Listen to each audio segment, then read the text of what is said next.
Hai, kembali dengan saya Haryanto di Lux Day Consulting Channel. Bapak Ibu Saudara sekalian, yang lalu kita sudah belajar tentang bagaimana sebuah kebiasaan terbentuk. Kita mengenal dengan pola pembentukan sebuah kebiasaan. Ketika sebuah pemicu menghasilkan sebuah ritual, sehingga ketika orang melakukan ritual itu dia akan menjadi atau mendapatkan sebuah reward. Dan ketika pola ini diulang, maka kebiasaan pun akan terjadi di dalam kehidupan setiap kita. Dan kita juga sudah belajar bagaimana kebiasaan lama tidak bisa diubah begitu saja kecuali kita menggantinya dengan kebiasaan yang baru. Itu sebabnya hari ini kita akan belajar sama-sama tentang bagaimana sebuah kebiasaan yang baru ini kita bentuk. Bagaimana kita memulai satu kebiasaan positif yang baik di dalam kehidupan kita. Nah, hari ini kita juga kembali akan melihat sebuah pola yang sama yang sudah kita pelajari. Jadi tetap dimulai dari sebuah ritual di dalam, maksud saya sebuah pemicu di dalam kehidupan kita. Masalahnya bagaimana kita bisa menjadikan sebuah tindakan atau perilaku menjadi sebuah kebiasaan. Pemicu ini haruslah merupakan sesuatu yang menarik, sesuatu yang obvious, yang terlihat dengan jelas. Di dalam buku Atomic Habit, James Clear menjelaskan tentang bagaimana sesuatu ini bisa menjadi sebuah kebiasaan dimulai dari sesuatu yang nyata, terlihat jelas, dan menarik. Sebagai contoh, ketika kita mungkin mengunjungi sebuah mall. Di dalam kunjungan kita dalam sebuah mall, mungkin kita ketika keliling-keliling, kita mencium satu aroma yang begitu enak sekali. Nah, aroma ini ternyata berasal dari sebuah toko roti. Nah, itu sebabnya banyak toko roti memasang aroma semacam pengharum ruangan yang bisa menyebarkan aroma roti sehingga menggugah rasa lapar kita. Nah, ketika kita mencium aroma itu di dalam benak kita, kita akan membayangkan reward yang pernah kita dapatkan sebelumnya. Yaitu apa? Bagaimana nikmatnya roti itu. Bagaimana ketika kita memakan roti itu dan menimbulkan satu rasa yang menimbulkan satu kesukaan, kesenangan di dalam diri kita. Nah, ketika reward itu yang kita pernah dapatkan, ketika itu muncul di dalam kehidupan kita, maka kita akan mengulang kembali satu ritual, yaitu membeli sebuah roti, walaupun mungkin pada saat itu kita tujuannya bukan membeli sebuah roti di sebuah mall tersebut. Tetapi itu adalah cara yang dipakai di dalam sebuah usaha. Bagaimana memancing seseorang untuk dia kembali datang dan membeli barang yang dia miliki atau yang mereka miliki. Nah, di dalam kesempatan ini kita juga akan melihat bagaimana kebiasaan ini harus dimulai dengan sesuatu yang menarik. Sebagai contoh, jikalau saudara ingin bangun pagi katakanlah, lalu kemudian saudara harus punya why, alasan mengapa saudara harus bangun pagi. Nah, alasan ini di dalam kehidupan kita, ketika kita memulai sebuah kebiasaan yang baru, haruslah alasan yang jelas, alasan yang menarik untuk kita bisa lakukan di dalam kehidupan kita. Sebagai contoh, jika alasan kita untuk bangun pagi adalah supaya kita lebih sehat, maka alasan untuk menjadi sehat itu menjadi alasan yang sulit untuk dimengerti, difahami di dalam kehidupan kita. Kenapa? Karena itu tidak menjadi jelas. Untuk sehat saja, apakah orang begitu tertarik untuk melakukan atau untuk menjadi seorang yang sehat? Tidak. Sehingga alasan itu harus kita masuk memiliki satu clarity atau kejelasan daripada sebuah alasan yang kita punya. Mengapa saya harus memulai kebiasaan baru ini? Dan itu sebabnya satu kejelasan dari sebuah alasan menjadi sangat penting sekali. Tapi berbeda ketika saya katakan, saya ingin bangun pagi. Kenapa? Karena saya ingin ketika saya pergi ke kantor, saya punya penampilan lebih baik. Kenapa lebih baik? Karena ketika saya bangun lebih pagi, saya akan mampu berolahraga walaupun cuma 15 menit mungkin, ya, atau 30 menit, ya, membuat badan saya lebih fresh. Sehingga ketika saya datang ke kantor, saya tidak datang dengan wajah ngantuk, wajah yang sepertinya begitu ya, kurang tidur, padahal sebetulnya tidur cukup.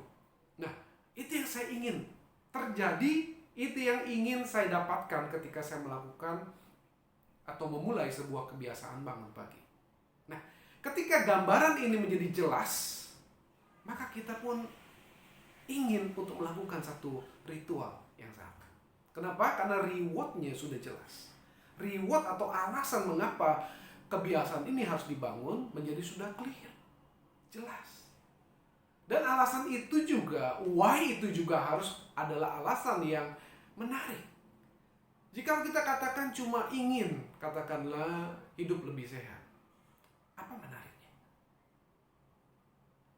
Berbeda sekali kalau mungkin kita sedang jatuh sakit, begitu ya. Dan karena hal yang sama berulang terus menerus membuat kita itu tidak ingin lagi sakit. Dan itu harus membuat kita bangun pagi. Nah, itu menjadi alasan yang menjadi sangat menarik buat kehidupan kita. Nah, saudara temukan why di dalam kehidupan saudara. Mengapa saya harus memulai satu kebiasaan baru di dalam kehidupan saya. Tanpa alasan yang jelas, tanpa clarity, tanpa satu ketertarikan di dalam sebuah tujuan, maka kita kemungkinan besar tidak akan melakukan apa yang kita mau mulai di dalam kehidupan ini. Contoh yang lain adalah ketika mungkin kita sedang mendidik anak kita untuk bangun pagi. Kalau bangun pagi merupakan alasan mereka bangun pagi adalah sebuah kewajiban atau sebuah keharusan atau karena orang tua yang mau, mereka kemungkinan besar tidak akan bangun pagi. Kenapa? Karena bangun pagi membutuhkan effort yang cukup buat kehidupan mereka. Sehingga bangun pagi menjadi tidak menarik. Tapi bayangkan saudara kita tinggal atau kita menerapkan prinsip yang sama. Yaitu ketika bangun telat. Katakanlah jam 8 pagi dia bangun. Sedangkan jam 8 pagi adalah waktu di mana sarapan itu sudah habis. Saudara, hari pertama mungkin dia akan menderita kelaparan. Karena dia tidak sarapan pada pagi itu. Nah, sehingga apa yang kita harus lakukan? Kita harus memberikan satu reward dan juga punishment ya di dalam kehidupan mereka. Sehingga pengalaman untuk masuk ke dalam sesuatu hal itu menjadi menyakitkan sekali. Sepanjang hari dia akan kelaparan sampai makan siang. Nah, ini akan membuat dia berubah sehingga besok harinya dia tidak ingin mengulang pengalaman yang sama. Karena pada prinsipnya manusia mencari sebuah reward dan menghindari sebuah punishment. Dan sebabnya penting sekali untuk kita memiliki alasan yang jelas di dalam kita memulai sebuah kebiasaan yang baru. Hal yang berikutnya, ternyata di dalam kita memulai sebuah kebiasaan yang baru, saudara-saudara, ternyata kita memiliki sebuah rintangan yang saya katakan sebagai rintangan perubahan. Mengapa saya katakan rintangan perubahan?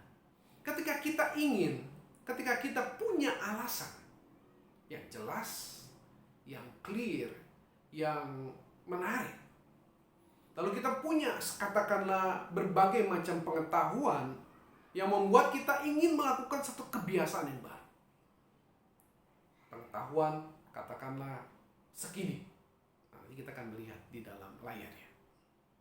Tapi ternyata pengetahuan yang sekian banyak, why yang sekian banyak saja, ternyata ketika masuk ke dalam aplikasinya, hikmat di dalam melakukan apa yang kita mau, apa yang kita tahu, itu ternyata menjadi sedikit sekali.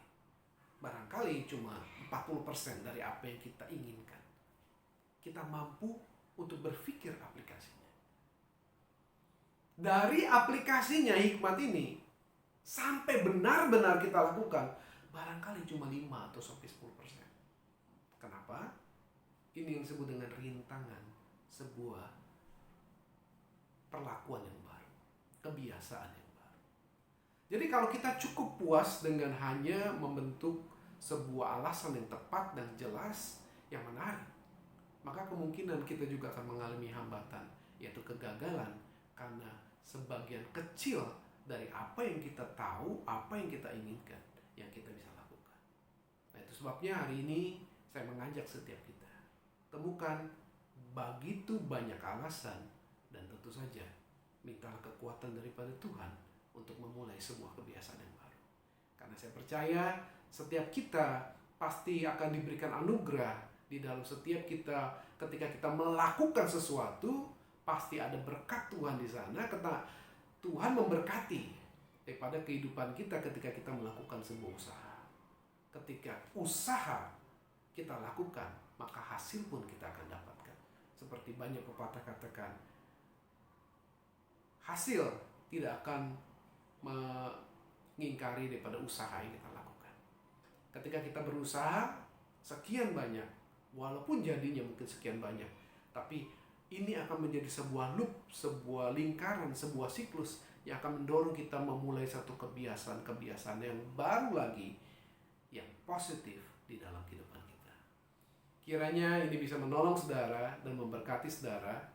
Sebabnya silakan klik subscribe, dan saya percaya saudara akan mendapatkan sesuatu yang luar biasa melalui channel ini. Salam jumpa.